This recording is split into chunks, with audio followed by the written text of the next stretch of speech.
Hi, it's Marcus Guiliano. I'm a chef on a mission. You can find all of my work at healthychefdude.com. healthychefdude.com.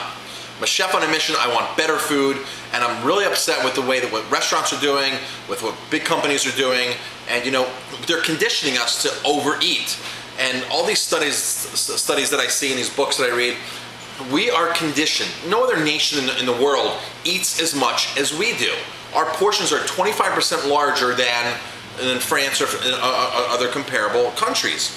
And it seems like the more food that gets put in front of us, the more we eat. And the companies know this. The restaurants know this. There's no reason to have these supersized, huge portions. But we're at a point where we actually are conditioned and our body is looking forward to it, even though we don't need it. So the idea is to eat higher quality, more nutritious food. But how is it possible when a restaurant like this restaurant that I'm reading in San Francisco, this made the news. This restaurant is braising pork shoulder in Coca-Cola. They're reducing Coca-Cola down and braising the pork in it.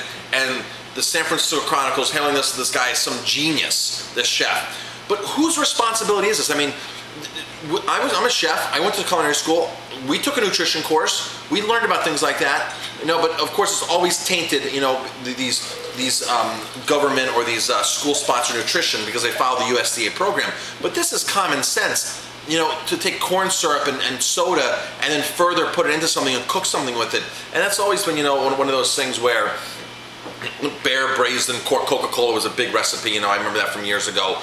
But, at what point do chefs say, well, gee, I can take ingredients that are just flat out bad for you and put it in the food and put it on a menu? Who's regulating these people? I mean, they're talking about all these regulations with restaurants and the food industry and labeling and things like that. In actuality, they're missing the whole big picture here. They're serving us all this lacking nutrient food, stuff that just has no value to it, and they're measuring energy based upon calories, not based upon the actual vital life force of the food.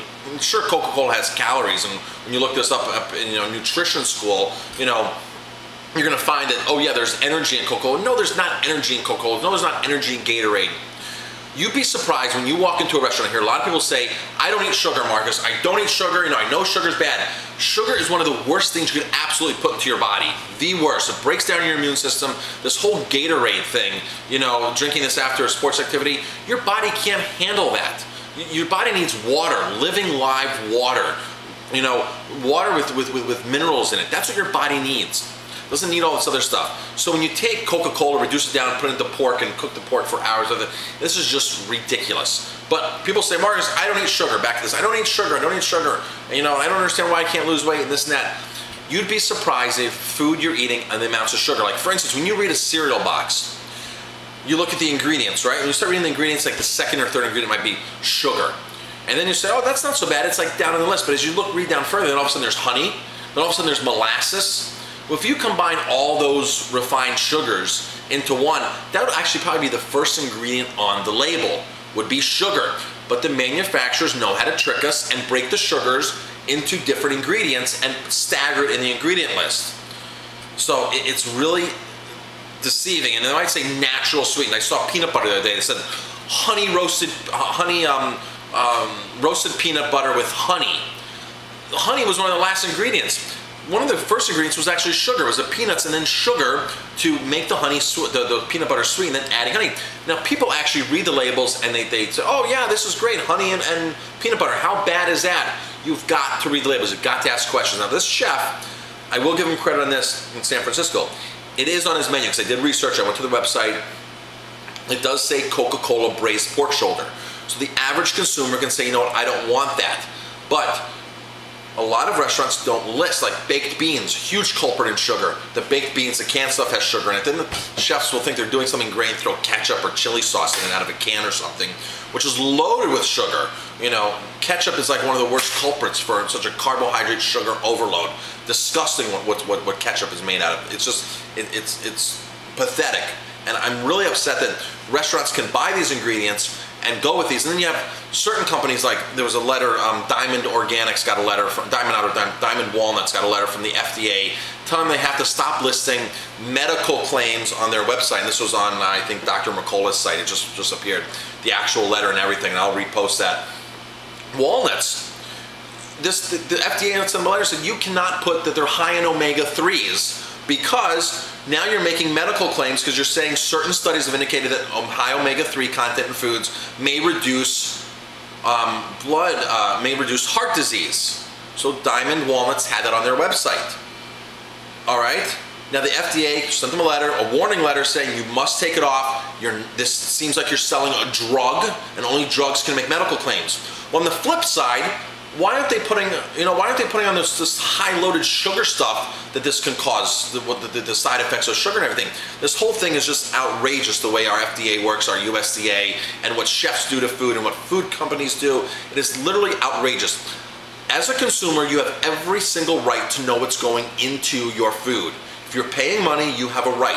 When you go to a restaurant and you ask what's in your food, whether it's Coca-Cola or sugar or whatever, or the ingredient list, or if it's BPA's in the cans, or what kind of plastic they're using, you know, with their storing containers, you have every single right to know that, 100%. And if they can't answer you, you know, you vote. You vote where your money goes. It's very, very important to pick a restaurant, pick a food company, pick a health food store where people on the floor can actually help you and pick things and understand what you're trying to avoid and what part of your health regime you're in right now.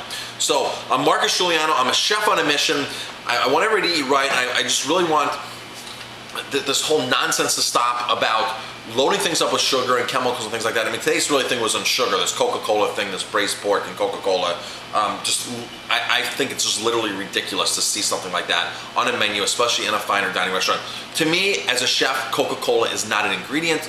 I don't think you could look at a logical cookbook and see that Coca-Cola is a 100% legitimate ingredient to be using in food. Now, there are some certain things that people are being innovative with and creative, and they're finding these new wild herbs and things like that that are making their way into food. You know, so, but Coca-Cola has been around for 100 years. I don't consider that an ingredient that should be going into food, especially with our health dilemma here in the United States. It's it's only contributing to the factor of priming our bodies and getting our bodies used to it. Because remember, the more you eat these foods, the more your body craves them. If you eat a salad for breakfast and lunch, you're going to crave that same salad for dinner. But if you have Pop-Tarts for breakfast, chocolate milk, you're going to crave the same sugary foods for lunch, and when you eat those for lunch, you're going to crave the same things for dinner. If you don't get them for dinner, you're going to have dessert, which is loaded with them. So your body can really adjust very quickly to the foods you eat. You can train your body, which is wonderful. You eat good food, your body's going to crave good food. You start eating high nutrient-dense foods, your body's going to want more high nutrient-dense foods, and you're going to eat less as a result of it.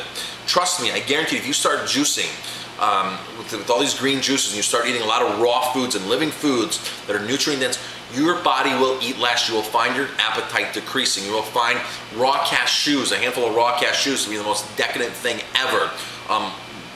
Really raw, unpasteurized, unchemicalized, organic almonds.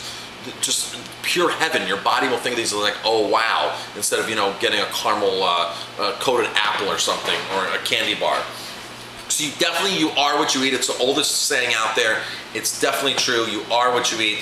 I'm Marcus Guiliano, healthychefdude.com.